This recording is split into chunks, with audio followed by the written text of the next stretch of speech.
Hola mis queridos amigos, bienvenidos, ¿cómo están? Son las 6:30 y hoy es miércoles 13 de noviembre del 2024 y como siempre pues los estábamos aquí dándoles la bienvenida, esperándolos para poder tener esta transmisión en vivo de Somos la 4T Noticias para traerles como siempre la información relevante del día en esta cuarta transformación. Les doy la más cordial bienvenida, les agradezco mucho, buenas tardes a quienes están incorporando: Maximino Peña, Juan Nava, Martín Aguilar, bienvenidos. Si es la primera vez que nos visitan, les agradecemos mucho, les damos la más cordial bienvenida, gracias por estar aquí. Y si no, como mi querido amigo Tenax Vite, que ya es un regular, un cliente frecuente, digamos, una parte de esta comunidad de la Cuarta Transformación, pues bienvenido mi querido Tenax, bienvenido a todos ustedes, bienvenidos todos, Don Chimino, Elena Cortés. Gracias a todos ustedes por estar aquí, muchísimas gracias por darle like en vivo, por darle tap en la pantalla como lo acaba de hacer mi querido amigo, compañero Tenax Vite aquí en el chat y ustedes lo están viendo. Lucrecia Martín, bienvenida, gracias, Juan Pérez, gracias, Marifer 50, bienvenido, Enrique Flores, Chucho de los S, bienvenidos, gracias por estar aquí, bienvenidos, gracias. Bueno, tenemos por ahí alguna meta, espero que la podamos como ayer lograr y ojalá tengamos más vistas, ojalá subamos también el número de vistas, espero que se vayan uniendo más. Un compadre aquí que también se llama Rafa, se unió, saludos, gracias Alba Díaz, Lilia Romero, bienvenidos todos, Monkey, Patricia Águila, Alejandro, me imagino Vázquez, Omarín. Bienvenidos todos los que están incorporándose, los que están llegando a esta comunidad.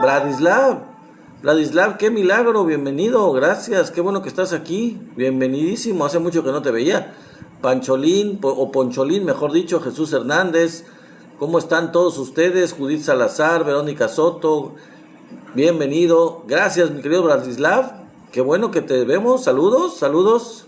¿Cómo has estado? Qué bueno que te tenemos aquí nuevamente. Bienvenido como siempre a esta comunidad de Somos la 4T Noticias.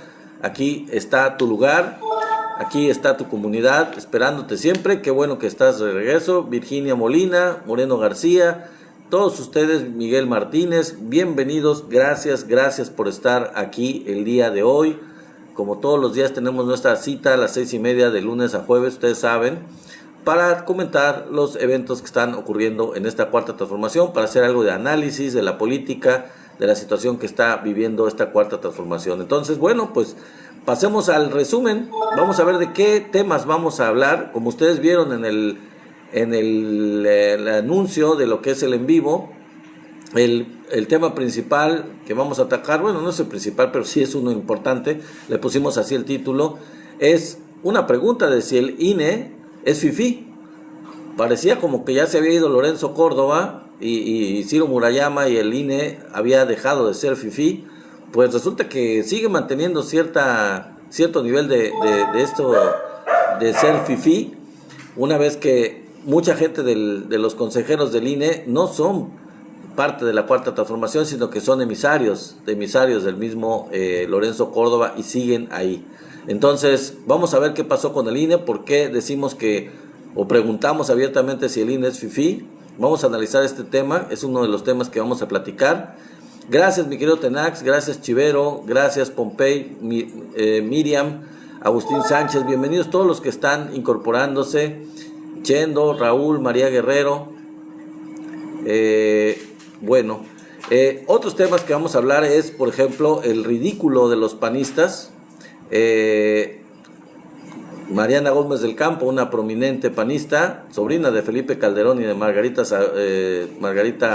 Zavala, pues hizo el ridículo bastante, como siempre lo hace. Ahora, ¿qué fue lo que hizo esta señora Gómez del Campo? ¿Qué fue lo que dijo Gómez del Campo? Alguna ridiculez. También, hablando de Margarita Zavala, también ella la dejaron muda, también a ella le preguntaron cosas y realmente, como siempre cantinfleando. Vamos a hablar de lo que dijo la Margarita, qué ridículo hizo también. Entonces, dos panistas prominentes, la Margarita Zavala y la Mariana Gómez del Campo, su sobrina, las dos fueron noticia el día de hoy. Entonces vamos a ver qué fue lo que pasó con ellas. Son temas de los que vamos a hablar.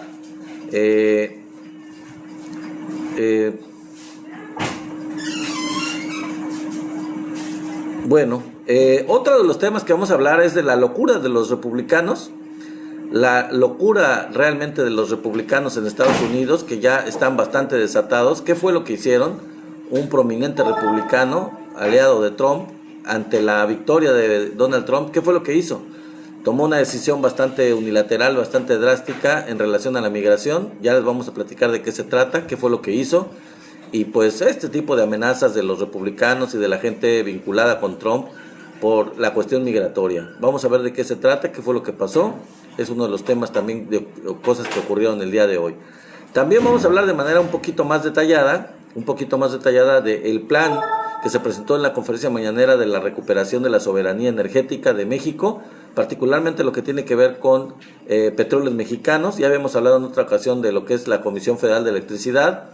Este plan, sobre todo con datos que les voy a proporcionar en este en vivo, relacionados con lo que fue el declive de petróleos mexicanos en la época neoliberal.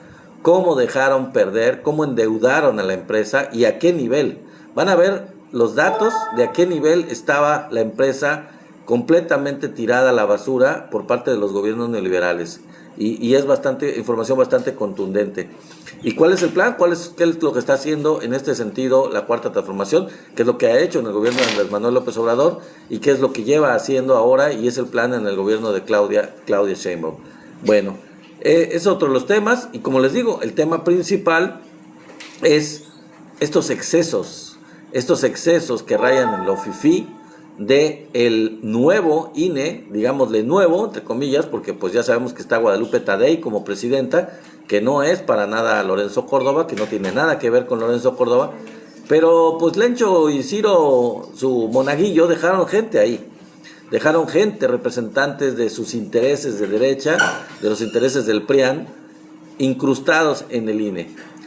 Y aunque Guadalupe Tadei hizo reformas, hizo cambios para que no tuvieran realmente representatividad, pues todo parece indicar que sigue prevaleciendo ciertos intereses fifís dentro del INE. ¿Por qué lo digo? Bueno, vamos a hablar del tema, vamos a incluirlo dentro de los temas que vamos a estar tocando. Entonces no son muchos temas, pero vamos a desarrollarlos de la manera que podamos. Muchas gracias por estar nuevamente. Y a todos los que se siguen incorporando, pues bienvenidísimos, bienvenidos, un abrazo donde quiera que nos estén viendo y escuchando, si es de cualquier rincón de este país, de México o de Estados Unidos. Pues bienvenidos. Y vamos a empezar porque ya nos está comiendo, como siempre, el tiempo de esta hora de esta transmisión en vivo.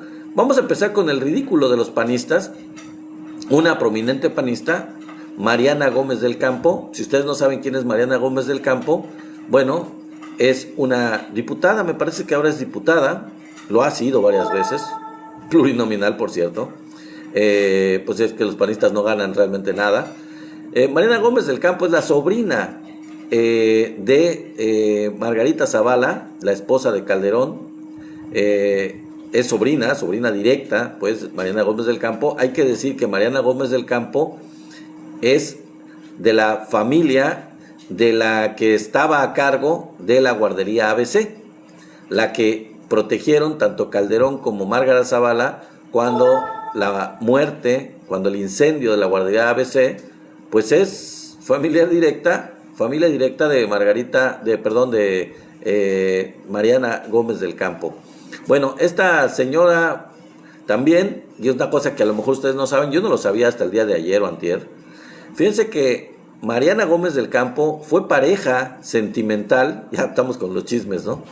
Les paso al costo que Mariana Gómez del Campo fue pareja sentimental ¿de quién creen? De Jorge Romero, el actual presidente del Partido Acción Nacional. ¿Sí? Tuvieron una relación que tronó, terminó muy disgustada Mariana Gómez del Campo con Jorge Romero. Quizás de ahí tenemos el distanciamiento tan fuerte que se dio entre Margarita Zavala, Calderón y la misma Mariana con Jorge Romero. de ahí se dio el distanciamiento con Jorge Romero. Bueno, no lo sé, pero aparte de su corrupción, no lo sé. Ciertamente pues ya no son agua del mismo costal, aunque sí siguen siendo parte del mismo partido. Yo no sé, Mariana Gómez del Campo se distanció de él, se separó de esa relación, pero sigue siendo panista, sigue perteneciendo al PAN, sigue defendiendo los intereses del PAN. ¿Y saben qué fue lo que dijo? Y a eso voy, ese es el tema de lo que les voy a decir. Bueno, ¿qué nivel de ridículo tiene que tener esta señora para decir que pues no ganó Clara Brugada en la Ciudad de México, la candidata de Morena, sino que ganó Santiago Tabuada? Imagínense nada más.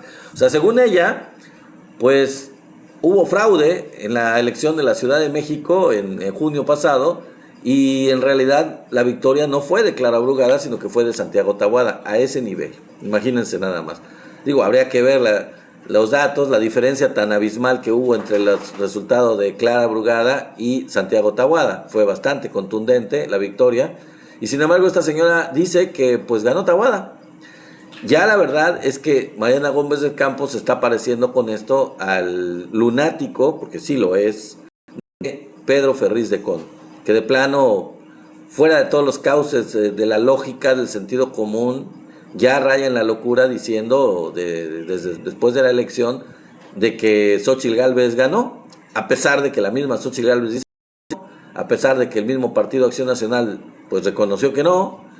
El que sigue diciendo esta sandez, esta absurdo, esta ridiculez, es Pedro Ferriz de Con. Bueno, pues Mariana Gómez del Campo ya está al mismo nivel de Pedro Ferriz de Con, nada más que ella defiende el hecho de que Santiago Tabuada, según ella, ganó en la Ciudad de México, ha de ser su candidato.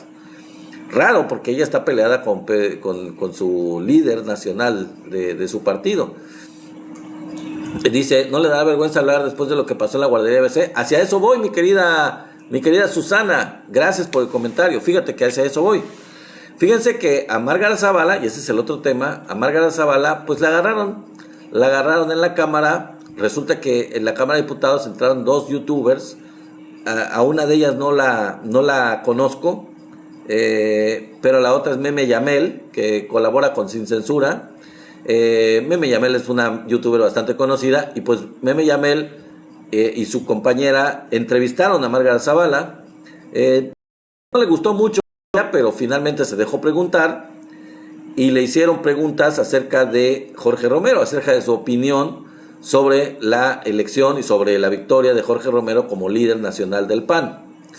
La señora, a su más puro estilo, porque siempre hace lo mismo, ustedes la conocen, empezó a cantinflear, empezó a imitar al gran Cantinflas, y cambiando de tema por completo, totalmente evadió la pregunta, nunca contestó nada relacionado, absolutamente nada relacionado, ni con la elección del PAN, del presidente del PAN, ni con la figura de Jorge Romero, ni con su opinión sobre Jorge Romero. Evidentemente rehuyó la pregunta, porque todos sabemos perfectamente, y ayer lo dije, lo que en su momento ella dijo acerca de Jorge Romero, ella y su marido, por cierto.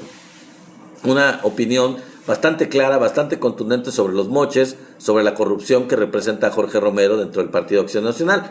Bueno, pues se salió por la tangente a su más puro estilo, cantinfleó el tema, y compañeras realmente no le insistieron, pudieron haberlo hecho, no fueron groseras, no le insistieron para que contestara lo que realmente le preguntaron, y pues la dejaron así. En realidad no contestó, simplemente se salió por la tangente.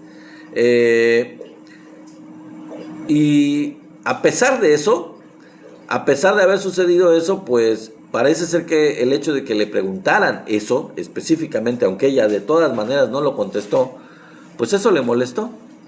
Eso le molestó a la señora. Estaba muy ofendida por la pregunta que le hicieron. Yo no sé por qué. Al final de cuentas ella está para contestar. ¿Y qué creen? Mandó, dice, así como yo tengo otros datos, dice alguien. Bueno, mandó una protesta dentro de la misma Cámara para que sacaran a estas dos youtubers del Congreso, para que las sacaran. Obviamente hicieron un oficio las youtubers quejándose de ella, de que por su órdenes las tratado de sacar, y ella contestó de una manera bastante cínica, bastante, bueno, más bien hipócrita, diciendo que pues no, que ella realmente no tenía nada que ver, pero la verdad es que quien dio la orden, y que da constancia de eso, quien dio la orden de que ellas estaban molestándola y que las deberían de retirar del recinto parlamentario, pues era Márgara Zavala, quedó claro, y le dejaron 2 o 3 mensajes ahí estas youtubers en lo que le contestaron, en lo que le dijeron de que ella evadió la pregunta, de que ella no contestó y de que debería de aclarar muchas cosas, como la relación de su marido con Gerardo García Luna, que nunca se ha aclarado, que nunca lo ha querido contestar, y obviamente lo de el incendio de la guardería ABC, que está relacionado con su familia y que protegieron a su prima. Entonces, bueno, es increíble. Esta señora, la verdad, y todos los panistas son de verdad de pena ajena. Es ridículo, o sea, su papel es patético. Y particularmente a esta señora, yo no sé cómo en algún momento dado quiso gobernar el país. Es una cínica, es una hipócrita, es una persona extremadamente conservadora, es agresiva, no tiene discurso, no tiene la menor simpatía, no tiene la menor sensibilidad hacia el dolor de la gente. No lo tuvo cuando fue esposa de Calderón y no lo ha tenido nunca, jamás lo ha tenido. Es una persona verdaderamente nefasta, independientemente de que su marido también sabemos que es un genocida. Pero ella, la verdad, sinceramente, se cuece aparte. O sea, no es nada más el hecho de que esté relacionada porque Calderón es su marido. Ella es una muy mala persona, lo demostró con lo de la guardería ABC y lo ha demostrado saliéndose por la tangente cuando se le piden opiniones sobre su marido, sobre García Luna, sobre la guardería ABC.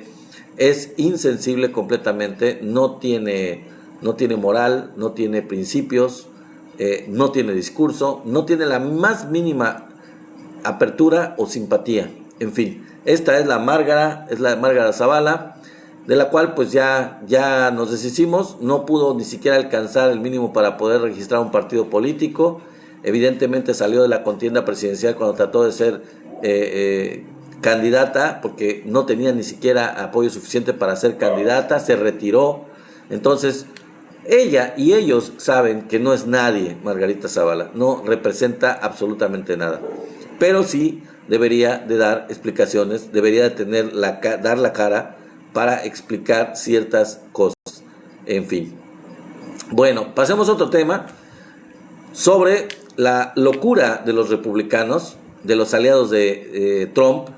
Sabemos perfectamente que en el estado de Texas, el gobernador de Texas y cualquier otro gobernador que haya habido anteriormente, Greg Abbott en este caso, pero cualquier gobernador, Bush en su momento, el que sea, en Texas se cuecen aparte, son retrógradas, son lo más de lo más conservador, quizás de Estados Unidos, y eso ya es decir bastante. Es un estado extremadamente racista, extremadamente clasista y extremadamente anti-migrante, anti-mexicano. Entonces, digamos, lógicamente, con este tipo de actitud que siempre ha mantenido el gobernador de Texas, pues no sería raro que ahora ante la victoria de su aliado político o de su del miembro de su propio partido, de la misma ideología, Donald Trump, pues agarró fuerza y agarró justificación para hacer una serie de medidas, de imponer una serie de medidas que ya de por sí las había estado imponiendo incluso con gobierno demócrata, a pesar de estar en contra del gobierno demócrata. Y ahora pues tiene la carta libre para hacer una serie de ridiculeces como las que ya está haciendo. Fíjense que este gobernador de Texas colocó a lo largo de la frontera con México cientos y cientos y cientos de vehículos, de patrullas. También se alió con el ejército, con el que está destacamentado en el estado de Texas, para hacer una especie de línea de bloqueo, parece como fútbol americano, pero sí, línea de bloqueo a todo lo largo de la frontera de Texas con México, ante una posible masiva migración. Eso es lo que él espera, o es lo que él pronostica, una posible migración masiva que se podría dar, según él, antes de la toma de posesión de Donald Trump. Él piensa que ante la negativa de Trump de seguir aceptando migración, o de ser más restrictivo con la migración, él piensa, o él cree, que ahorita se va a dar una migración masiva antes de que él verdaderamente tome posesión, y que va a ser un flujo interminable de migrantes que se tiene que controlar, según él. Y entonces él, al más puro estilo, pues medieval, porque sí hay que decirlo, es medieval, el presidente Andrés Manuel lo dijo una vez, son medidas medievales, pues puso una especie de cerco de patrullas a lo largo de todo lo que es el muro, la parte que es el muro y la parte que no lo es, a lo largo de todo lo que es la línea divisoria entre el estado de Texas y México, y la frontera con México. Entonces, supuestamente él con eso piensa detener una migración que espera que ocurra, una migración masiva, y están con esta idea, pues digamos, paranoica, porque sí, también hay que decirlo, es como un miedo paranoico de que exista una migración masiva, interminable, incontrolable, de mexicanos hacia Estados Unidos. Pues la verdad es que se ha reducido mucho, lo ha informado la Secretaría de Relaciones Exteriores, lo ha informado el Gobierno de México en los últimos años, con las acciones que hay,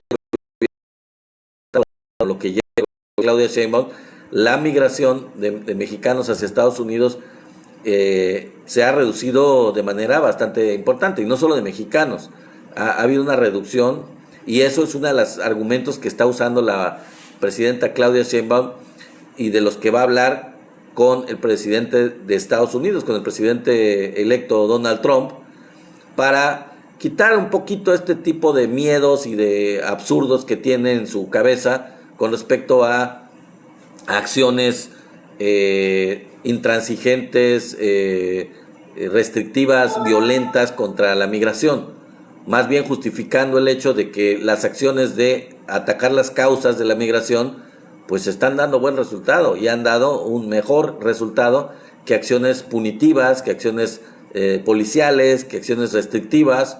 Y pues en fin, eso es de lo que se trata, de probar esto, de demostrarle eso, que tienen todos los datos, en Relaciones Exteriores tienen todos los datos para demostrarlo.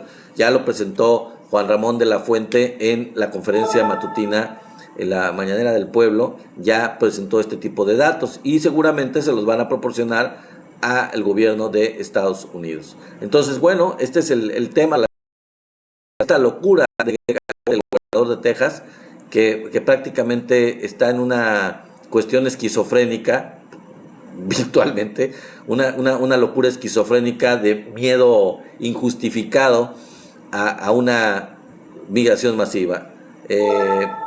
A ver si me da tiempo hoy, si no mañana, les voy a dar unos datos relacionados con, ya habíamos platicado de eso en algún en vivo anterior, sobre la codependencia entre México y Estados Unidos, en donde, de acuerdo a la balanza comercial, pues la verdad es que un cierre de fronteras como el que planteaba Trump, con discurso muy beligerante y muy, desinformado, muy ignorante, pues le afectaría más a Estados Unidos. Y tengo los datos para decirlo, traigo los datos y espero poder tener tiempo para dárselos. Entonces vamos a pasar al siguiente tema, amigos. El siguiente tema es el plan de recuperación de la soberanía energética que tiene el gobierno de México, y que presentó el director de Pemex en la conferencia de la mañanera de Claudia Sheinbaum, de la presidenta Claudia Sheinbaum. Entonces, Pemex tiene, lo dijo el director, un plan muy, muy estricto de austeridad, siguiendo los principios de la Cuarta Transformación. Dentro de este plan de austeridad planea un ahorro de 50,000 millones de pesos, con lo que bajará su deuda. Una deuda que ahorita les voy a mostrar los datos. ¿Quién la generó? ¿Quién creó esta deuda de Petróleos Mexicanos? Pues fueron los neoliberales, en los gobiernos sucesivos neoliberales. Pero pues hay que bajar esa deuda, y con este plan de austeridad muy estricto se van a ahorrar 50,000 millones de pesos. Este plan de austeridad tiene que ver también con la reintegración de Pemex en una sola empresa, porque acuérdense que en la época neoliberal lo que hicieron fue parcializar a la empresa, que Pemex Exploración, que Pemex esto, que Pemex Internacional, que Pemex, un montón de divisiones, segregarlo en pequeñas partes, a la empresa disgregarla en pequeñas, digamos, empresitas, para poder hacerla menos fuerte, hacerla más dependiente y endeudarla más, sobre todo, con gastos mayores. Entonces, reintegrándose la empresa en una sola empresa, se va a reducir el gasto, se va a cumplir el principio de austeridad y se van a ahorrar, como les dije, 50,000 millones de pesos. Ese es el plan, es uno de los planes principales. Obviamente, dentro de este plan se va a seguir priorizando la producción para el consumo interno, es decir, la producción de productos derivados del petróleo, gasolinas, diésel, gasavión, etcétera, que sirvan para el consumo interno y que abastezcan el 100% del mercado interno. Ya lo que sobre será para exportación, lo que se le llama excedentes. Los excedentes pues ya serán para exportar. Pero la idea es tener una autosubsistencia, una autonomía energética, que el país se abastezca solo de sus productos derivados del petróleo, como no ocurría en la época neoliberal, gracias a esta política que tuvieron los gobiernos neoliberales. Entonces vamos a pasar ahorita, les voy a pasar lo que es esta información relacionada con cómo estaba la empresa. Fíjense, por ejemplo, durante el periodo neoliberal y como producto de la reforma privatizadora del año 2013 de Peña Nieto, como ustedes saben, la inversión pública en petróleos mexicanos se redujo 55%. La producción de petróleo se redujo en 28%. La producción de gas se redujo 22%. La perforación de pozos petroleros se redujo en 87%, porque se les concesionó a empresas extranjeras, y ahorita vamos a ver esos datos. La producción de gasolina se redujo en 51% y la producción de diésel se redujo en 61%. Estos son algunos de los datos de qué fue lo que se hizo durante el periodo neoliberal como parte de esta reforma privatizadora del sector energético en México. Bueno, Pemex, por lo tanto, con estas reformas neoliberales que se hicieron, quedó convertida en la petrolera más endeudada del mundo. ¿Por qué lo digo? Bueno, fíjense, por ejemplo, en la administración del 2007 al 2012, ¿sí? Del 2007 al 2012, que como ustedes saben es la de Calderón, se endeudó, aumentó la deuda, que era en 2007 de 46.1 mil millones de dólares. 46 mil millones de dólares era en 2007. Después subió en 2009 a 48 mil millones de dólares. Y de ahí fue subiendo a 54 mil en 2010, luego a 56 mil en 2011, y luego subió ya hasta 60 mil millones de dólares. Una vez que llegó Peña Nieto, entonces se disparó todavía mucho más la deuda. En 2013 se subió de 60 a 64.3 mil millones de dólares. Luego subió hasta 87 mil millones de dólares en 2015. Luego en 2016 hasta 96 mil millones. En 2017 a 103 mil millones. Y ya finalmente en 2018, cuando llega la cuarta transformación, Peña Nieto la dejó en 106 mil millones de dólares. Para que tengan una idea, repito los datos. Del 2018, que la dejó Peña Nieto en 106 mil millones de dólares de deuda, la agarró 4 mil, o sea, prácticamente la duplicó. y en Perón, que tenía una deuda externa de Pemex de 46,000 millones de dólares, prácticamente Peña Nieto la triplicó de 46,000 a 106,000. Bueno, mucho más del doble. Quizá no la triplicó, pero estuvo cerca de triplicarla. La deuda externa. Es decir, es un aumento de 130.5%. La deuda aumentó en este periodo neoliberal nada más en estos 2 sexenios del periodo neoliberal, de lo que es Calderón y Peña Nieto, aumentó en 130.5% la deuda de petróleos mexicanos. ¿Ok? Se privatizaron también 90 áreas petroleras, contratos de exploración y extracción.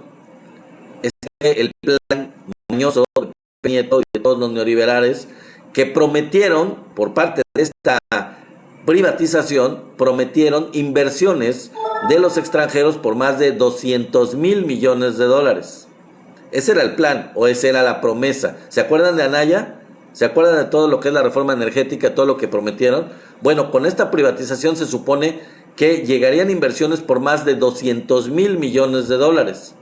¿Pero qué creen? Hoy los privados, a los que se les concesionaron estas pozos, estas áreas petroleras para su explotación, aportan solamente el 3% de la producción del petróleo del país. Vean mis dedos. El 3% es lo que aportan de todo lo que se les concesionó, que fueron 90 áreas petroleras en todo lo que es la cuenca del Golfo de México. Solamente el 3% es lo que aportan de la producción de petróleo del país. Así, de plano, ese plan que tuvieron para supuestamente revolucionar toda la producción y la extracción de petróleo, pues ni eso hicieron. Ni siquiera los privados obtuvieron ganancia de esto. Solamente especularon, se apropiaron de estas áreas, pero ni siquiera las explotaron, ni siquiera para su propio beneficio, y tampoco para el beneficio del país, evidentemente. Bueno, ¿cuáles fueron los logros de la administración anterior? Y aquí sí, vamos a la administración del presidente Andrés Manuel López Obrador. Fíjense muy bien. Uno de ellos fue la estabilización de la producción petrolera. La producción anual promedio fue de 1.8 mil millones de barriles diarios. El aumento de las reservas de gas natural en 12.297.2 millones de metros cúbicos de gas. La producción de hidrocarburos líquidos aumentó en 13%. La producción de las reservas las reservas probadas, la cantidad de reservas probadas aumentó en 7%. Entre 2018, que fue cuando... Gracias, mi querido Eduardo, muchas gracias, ya empezamos con los regalos, muchas gracias. Gracias por el apoyo. Entre el 2018 y el 2024, que fue precisamente el gobierno del presidente de Andrés Manuel López Obrador, subió el número de reservas probadas en 22.7%. O sea, se exploraron más pozos y aumentaron en prácticamente 23% los pozos probados, las reservas probadas. Es más, se hizo exploración. Se hizo no solo producción, sino que se hizo exploración, que hay toda un área de Pemex precisamente dedicada a eso, pero no se dedicaba a eso. No sé qué hacía, pero no exploraba, no tenía resultados en ese aspecto en la época neoliberal. Bueno, pues ya en la época de Andrés Manuel López Obrador, en el sexenio de él, sí aumentó en 27%. 23%, ¿no? A ver, 23%, perdón. Bueno, siguiendo con los logros de la administración anterior, el rescate del Sistema Nacional de Refinación, por ejemplo, la rehabilitación de 6 refinerías, que ya lo hemos estado diciendo, la de Minatitlán, la de Salamanca, la de Tula, la de Cadereyta, la de Madero y la de Salina Cruz, se rehabilitaron a un costo de 71.9 mil millones de pesos. Con esa inversión se rehabilitaron y aumentaron su producción de manera muy importante las 6 refinerías que ya existían en México. También se construyó la refinería de Dos Bocas, la refinería Olmeca, con 342 mil millones de pesos. Y también con 594 mil millones de pesos, que por cierto ya se pagó y ya está generando ganancias, se adquirió la refinería de Deer Park en Texas. Entonces, estos son algunos de los logros importantes para avanzar de manera significativa hacia la subsistencia, hacia la soberanía, la recuperación energética. Sí, mi querido Eduardo, por apoyarme a mí y gracias igual por los regalos. Bueno, saludos al Alfons, gracias por el corazoncito, mi querido Alfons. Gracias. Muchas gracias. Bueno, continuamos. También dentro de lo que es el rescate de la soberanía energética, se rescataron las plantas de fertilizantes.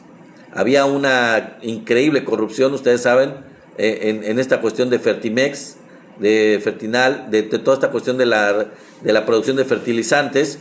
Entonces se rehabilitó la planta de Pajaritos y Cozoleacaque en Veracruz, la de Lázaro Cárdenas en Michoacán, también la mina de roca fosfórica utilizada para esto también en Baja California Sur, y también se puso en construcción la de Escolín en el estado de Veracruz. Entonces, con esto se avanza precisamente a la producción de plantas de fertilizantes. Muchas gracias, mi querido Eduardo. Seguimos con los regalitos. Gracias. Bueno, y entonces también, por ejemplo, hay que destacar que hubo un cambio con la Cuarta Transformación, un cambio constitucional para devolver Pemex al pueblo, lo mismo que la Comisión Federal de Electricidad. En esto también se avanzó y se sigue avanzando. Pemex se establece ya constitucionalmente nuevamente, como lo había sido y como se quitó en la época de Peña Nieto, pero nuevamente vuelve a ser una empresa pública, una empresa prioritaria, igual que la Comisión Federal de Electricidad. La idea, retomar la planeación del sector para beneficio del país, obviamente. El litio se convierte en recurso estratégico exclusivo de la nación. Gracias, mi querido Eduardo, gracias. ¿Y cuál es la idea de esto? Pues asegurar la transición energética, evidentemente, ¿no? Lograr una integración vertical y horizontal de subsidiarias y reducir las filiales para una mayor eficiencia, para lograr una mayor eficiencia. Y evidentemente proyectos mixtos, ¿a qué se refiere? Bueno, con el sector privado. Pues sí, pero manteniendo la soberanía energética. O sea, no está peleado estas nuevas reformas y estos cambios que se están haciendo a nivel constitucional, no está peleado con la participación de la iniciativa privada. Sin embargo, sí se mantiene la soberanía energética. La idea es mantener esto en manos del gobierno, en manos del país, en propiedad de la nación, y pues siempre que sea así, no hay ningún problema en que se invierta y se logren avances en ese sentido. Todo este cambio constitucional que les estoy diciendo para devolver al pueblo se va a llevar a cabo en 180 días. Todo este plan que les estoy diciendo constitucionalmente se va a llevar a cabo en los próximos 180 días. Ese es el plan. Es el plan de la Cuarta Transformación. Entonces, pues esto es para que se den cuenta el antes, la época neoliberal, y el ahora con la época de la Cuarta Transformación. Gracias, mi querido Eduardo, por el regalito, por el helado. Hace calor. Muy bien. Bueno, pues pasemos entonces al siguiente tema, amigos, que es el tema. Gracias, mi querido Lalo, pues ya me estás dando un TikTok, un regalo de TikTok. Gracias por los regalos. Hasta cachucha me estás poniendo. Bien, gracias. Bueno, vamos a ver el tema principal, que es el INE FIFI, los excesos del nuevo INE, o nuevo INE habría que decir, pues renovado cuando se salieron todos estos personajes nefastos que estaban a cargo del INE, que eran Lencho Córdoba y Ciro Murayama, su monaguillo, como le dice Noroña. Sí se salieron, pero dejaron a su gente dejaron a unos cuantos consejeros que responden a los intereses de la derecha, que responden a los de Lorenzo Córdoba. Afortunadamente, a pesar de ser mayoría, López Tadei los quitó de puestos significativos, de puestos importantes, de puestos de toma de decisión dentro del INE. Pero ahí yo quisiera que alguien me explique cómo es posible, gracias por el fantasmita, no sé quién me lo, Eduardo, que alguien nos explique a todos cómo puede ser que el INE en su presupuesto para las elecciones que se van a realizar el próximo año de jueces, magistrados y ministros, que solo son la mitad, por cierto, no son todos, en 2027 se van a hacer los otros que faltan. Bueno, elección electoral, o sea, no es una elección partidista, es una elección de jueces, no se involucran los partidos políticos, no se tiene que incluir recursos para... Gracias, mi querido Eduardo, ya ves, ya te ganaste, donador principal. No se incluyen este tipo de gastos que es en una elección abierta, como la nacional que hubo en junio de este año, que fue federal, que incluyó diputados, que incluyó senadores, que incluyó presidente de la República, presidenta, que incluyó presidentes municipales, que incluyó diputados, yo dije ya, locales y nacionales, que incluyó miles y miles y miles de puestos de elección. Miles y miles y miles, muchísimos. Y obviamente todo lo que conlleva el presupuesto para los partidos políticos involucrados, que es una buena lana, es mucho dinero. Bueno, en este caso no están los partidos representados, no tienen que ver los partidos, no se hace campaña, o no está contemplado que se haga campaña en medios, ni que lo hagan los partidos políticos, sino que es algo completamente al margen, que no conlleva recursos de parte del INE. Y aún así, el INE presupuestó esta elección del próximo año en 13,000 millones para la elección, como les dije, de jueces. Y bueno, pues Morena en el Congreso, por el presupuesto para el próximo año, si no se le baja, porque es desquiciado, la verdad, es una cosa aberrante que ante una situación de austeridad, pues se tenga un gasto, se pretenda tener un gasto tan excesivo, cuando, insisto, no es una elección de las mismas características que la elección abierta a presidenta de la República o la elección de todos los puestos de elección popular con partidos políticos involucrados. Entonces, están pasándose de lanza, pasándose de rosca, como decía el anterior encargado del Instituto del Consumidor, y deberían reducirse, les dijo Morena, al menos a la mitad. Al menos a la mitad. Pero ¿saben qué? Fueron este año, ¿saben cuánto se pidió y cuánto se ejerció este año para la elección? Que ya les dije que fue de la Presidencia de México y de todos los demás cargos de elección popular de partidos políticos involucrados. 9,000 millones. 9,000 millones para la federal de este año que se realizó en junio. ¿Cómo es posible que ahora ellos pidan en el INE un recurso de 13,000 millones? 13,000. Es una locura. Pero ¿saben qué es lo peor? Lo peor es que no es nada más esos 13,000 millones, porque 13,000 millones nada más es para una parte, lo que están pidiendo una parte de la organización de lo que es la elección.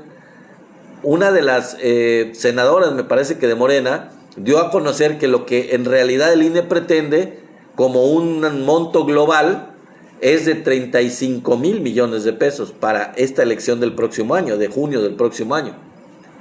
35,000 millones, es una verdadera locura, es increíble, y Morena no lo quiere permitir, no lo va a permitir. Están exagerando, y la pregunta es, ¿qué le pasa al INE? ¿Es una cuestión de Tadei? ¿Es una cuestión que está apoyando Tadei misma y sus aliados dentro del INE? ¿O es algo impuesto por los emisarios del Lencho? La verdad es que no lo sé, lo voy a investigar. Yo creo que va a salir la información en estos próximos días, pero sea como sea, pues se quieren ver muy fifís, se quieren papistas que el Papa o más lenchistas que el Lencho. Parece ser que el INE está en un plan más lenchista que Lencho Córdoba y que Ciro Murayama, cuando ellos ya ni están. Entonces, yo creo que le deben de bajar 2 rayitas, varias rayitas a su desfachatez, a su onda fifí, porque pues de eso no se trata. La elección de jueces, magistrados y ministros es un proceso que se va a dar, que ya está en camino, pero no pueden contemplar gastos tan aberrantes, tan exagerados, cuando, por ejemplo, esta senadora de Morena explicó y puso el ejemplo, para que se den una idea, esta cantidad que pide el INE es más de lo que se gasta en un año en el programa Sembrando Vida, o de lo que se gasta en un año en el programa de Jóvenes Construyendo el Futuro. O sea, así de increíble, así de exagerado. Un programa tan grande como el de Jóvenes Construyendo el Futuro, o un programa tan grande como el de Sembrando Vida, que involucra tanto en tantas regiones del país y a tanta gente, son muchos recursos, pues resulta que están pidiendo más los del INE para la elección de jueces y magistrados y ministros.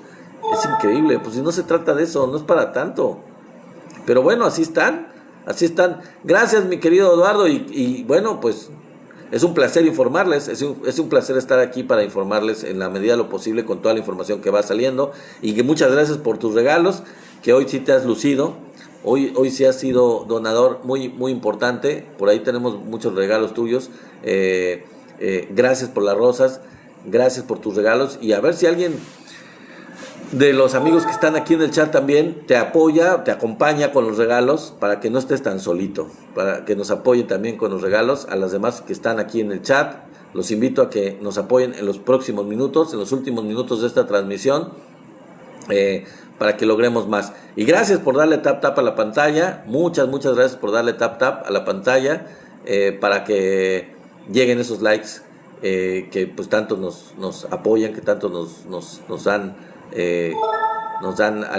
pues nos alientan, ¿no? Nos alientan a seguir haciendo este apoyo de darles la información diariamente. Mi querida Su, bienvenida, ya llegó la donadora mayor. Gracias, mi querida Su, muchas gracias. Ahora sí, ya estás aquí, mi querida amiga, llegaste a tiempo para los regalos al final. Gracias, y luego te conviertes en donadora principal. Eres increíble. Gracias, amiga, muchas gracias. Felicidades.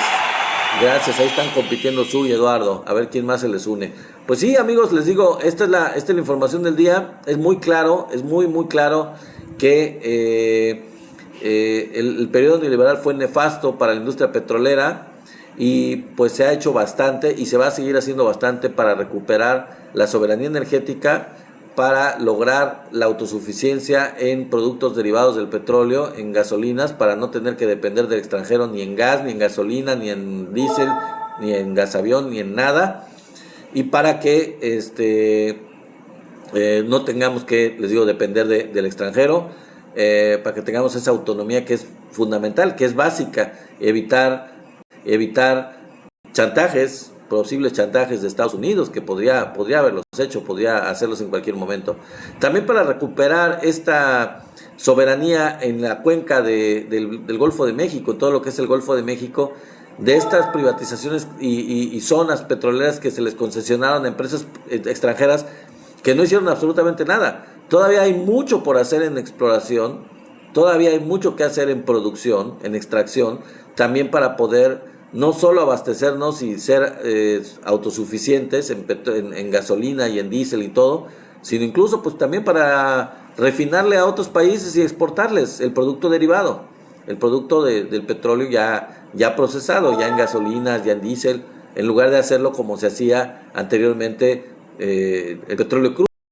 Independientemente tenga un valor alto en el mercado o por cualquier circunstancia, pues es un poquito más el valor agregado, la idea de tener valor agregado de la producción de lo que sea, de vender el producto ya procesado, industrializado, mejorado en calidad y todo, para en lugar de solo exportar materia prima. Yo en algún momento les dije en un en vivo eh, lo que es un país en términos de sus recursos naturales.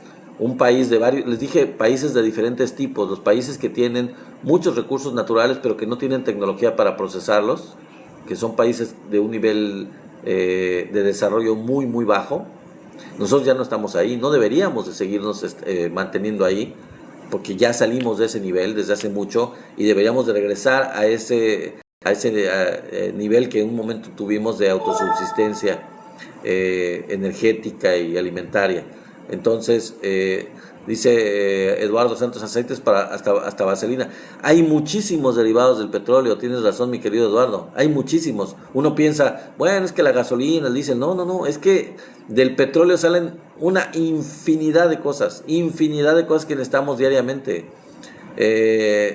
Plásticos, digo, por más que se quiera decir que plástico es malo, será el sereno, pero hay muchos productos que son derivados del petróleo y que se siguen utilizando.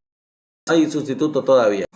Y que realmente el pensar en que, como decían los panistas, particularmente Ricky Riquín, de que no, que ya se acabó y que eso ya es el pasado. No, vean Europa cómo está ahorita. Vean Europa cómo está, con los problemas tan graves, precisamente por haberle cerrado el comercio a Rusia por esa guerra que tiene Rusia con Ucrania. ¿En qué problema? Están regresando a la edad del carbón.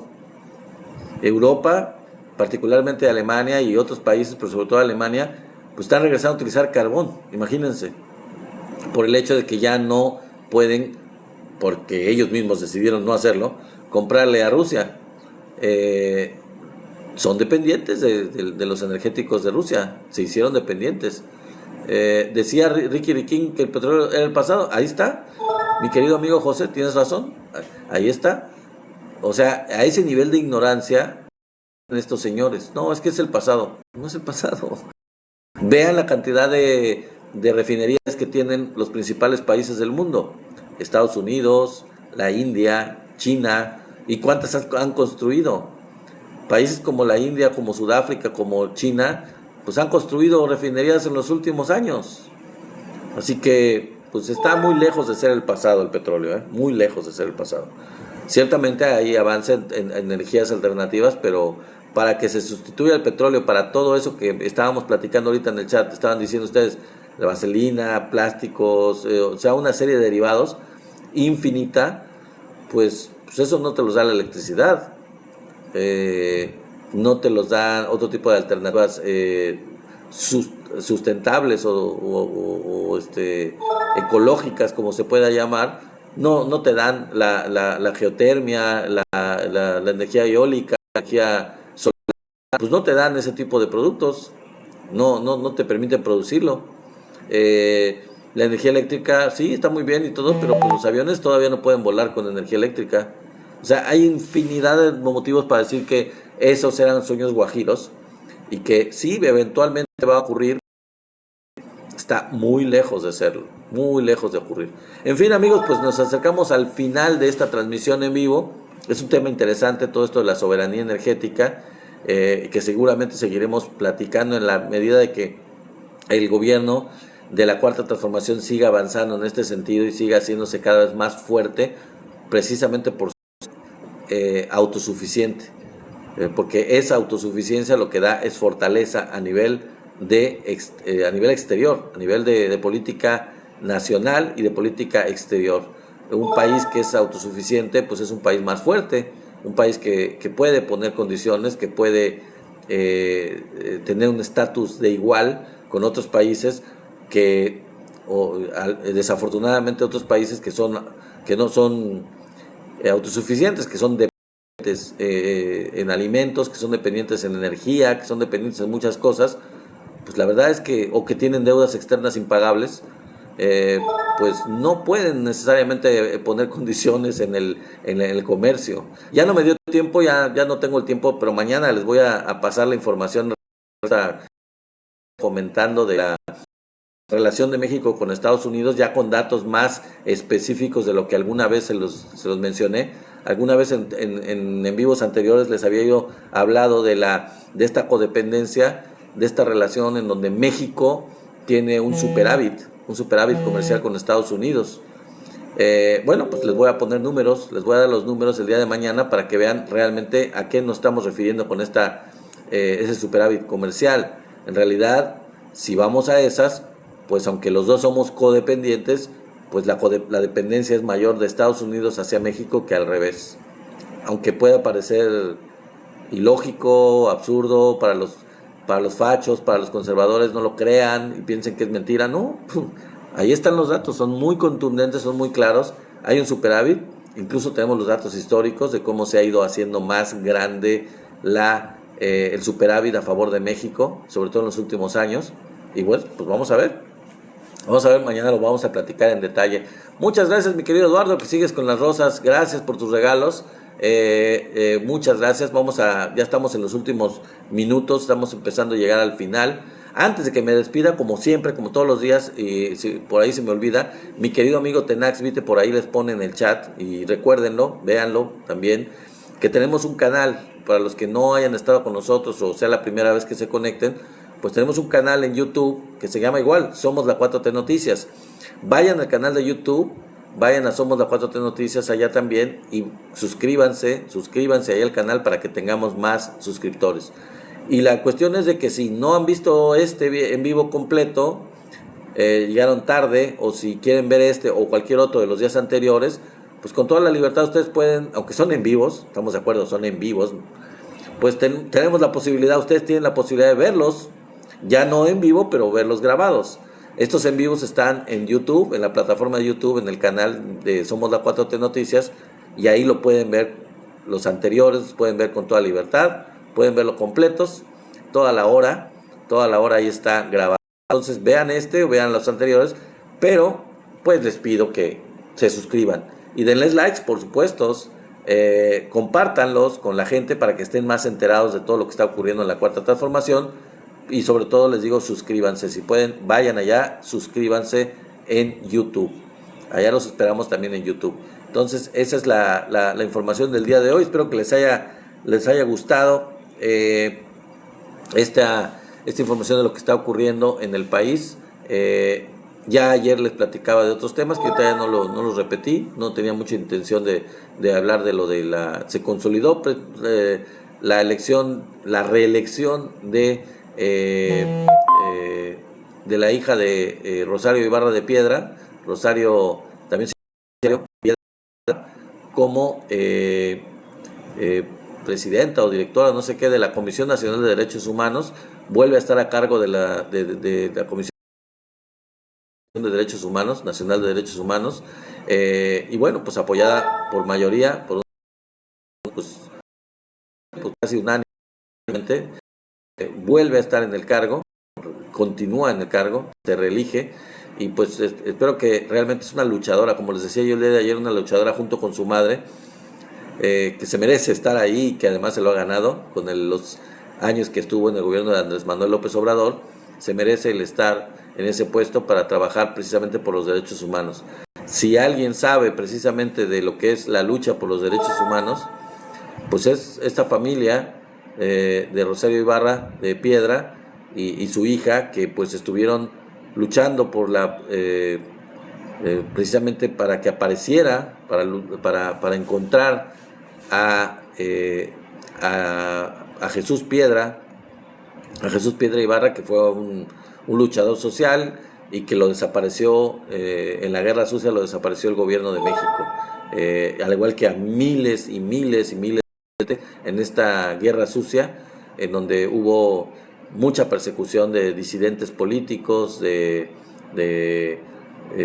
gente que pues estaba en contra del gobierno, que no tenía la misma simpatía por el gobierno de México, y que el gobierno de México, en lugar de darles canales para luchar democráticamente, pues los persiguió, los desapareció, los mató, los encarceló, y bueno, el hermano de Rosario Piedra Ibarra, que ahora es la encargada de derechos humanos, y que sigue siendo, más bien, que vuelve a ser, pues fue uno de los que lamentablemente desaparecieron, de los que están, y nunca lo encontraron. Nunca, nunca, nunca lo encontraron, amigos. Así que, pues esa es la historia de este día. Se consolida, se queda en esa posición de esa reelección en la Comisión Nacional de Derechos Humanos. Entonces, pues vamos a ver qué nos trae el día de mañana. ¿Qué nueva información hay? En realidad hay muchas cosas que van a seguir ocurriendo en estos días que siguen. Hay que decir, que ante la victoria de la Cuarta Transformación en la cuestión del Poder Judicial, pues realmente se quita una barrera, la barrera que quizás era la última, porque ya se tienen las mayorías calificadas en el Congreso de la Unión y en los estados de la República para poder pasar todas las reformas constitucionales que la Cuarta Transformación esté planeando. Las del presidente Andrés Manuel y las de Claudia Sheinbaum, que están en pendientes, pues van a pasar y pues entre más rápido se puedan pasar por los congresos, más rápido van a estar en la Constitución y se van a poder echar a andar. Entonces vamos a esperar a que esto se ocurra, una de las cuales es precisamente la reforma electoral, que es muy importante. Ya vamos a hablar de ella en algún momento, de la reforma electoral, todo lo que conlleva. Ahí se va a hacer bastante austera la cuestión política, la cuestión electoral, la cuestión de los partidos políticos. Va a llegar la austeridad a ese sector de la mano con la Cuarta Transformación, y es muy importante que esto ocurra porque pues había mucho aviador ahí, sinceramente, ¿eh? Ha habido mucho aviador ahí como todos los pluris. ¿Cuántos pluris no hay de la oposición? Y también de Morena, por cierto, pero ¿cuántos pluris no hay?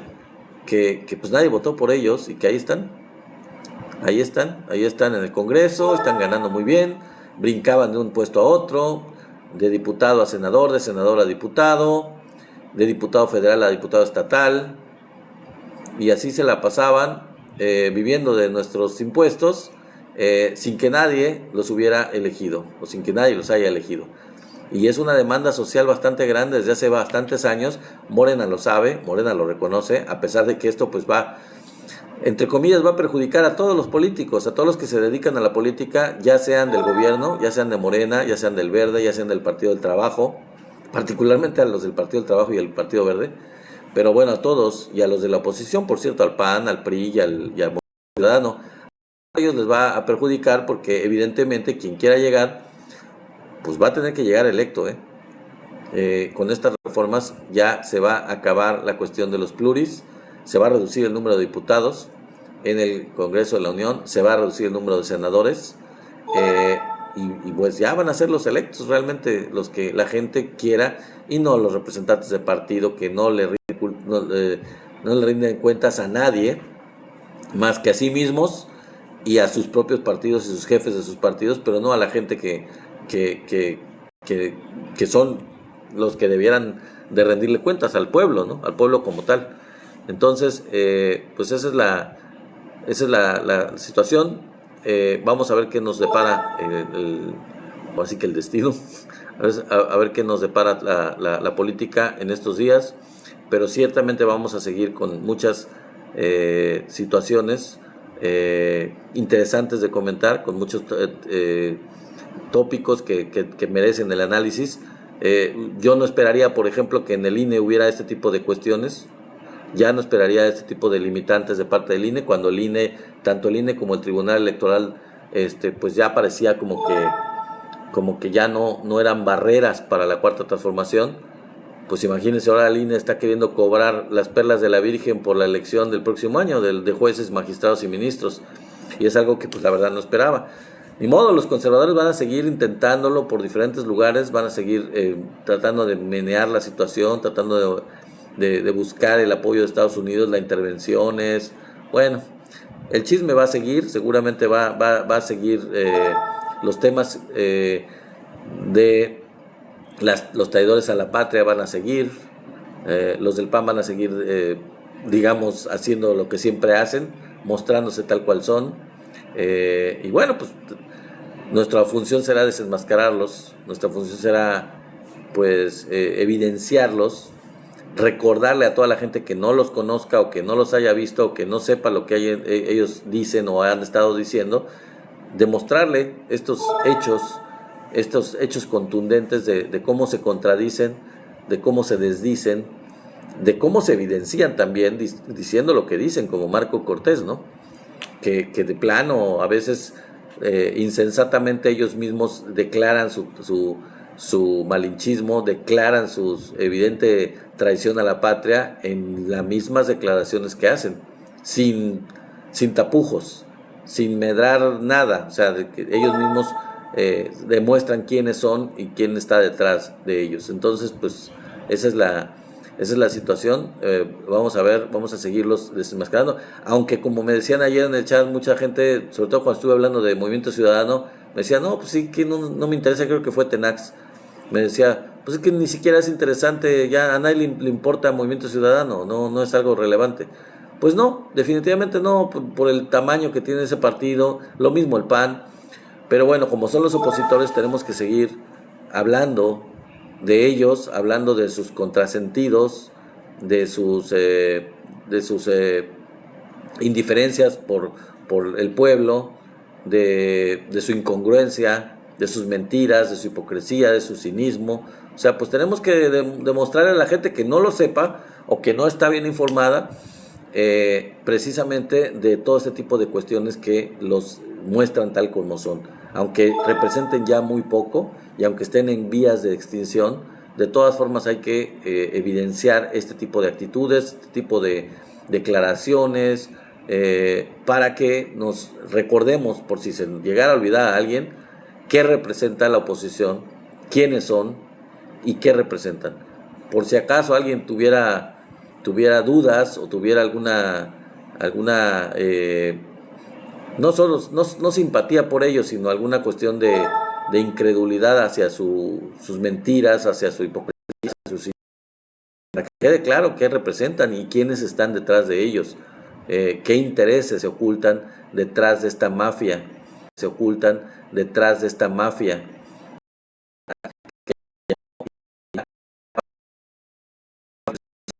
Se ocultan detrás de esta mafia.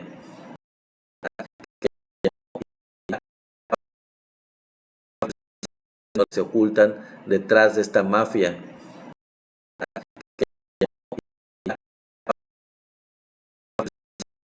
Ya con la elección del próximo año, pues al menos en la mitad del Poder Judicial ya van a estar fuera, ya no van a tener ese espacio de poder tan fuerte que tenían, y pues ya esperemos que en 2027 se consolide esto para que esté realmente como se le pidió al presidente Andrés Manuel, que en 2027 se consolide esto para que esté realmente como se le pidió al presidente Andrés Manuel, que en 2027 se consolide esto para que esté realmente como se le pidió al presidente Andrés Manuel, que en 2027 se consolide esto para que esté realmente como se le pidió al presidente Andrés Manuel,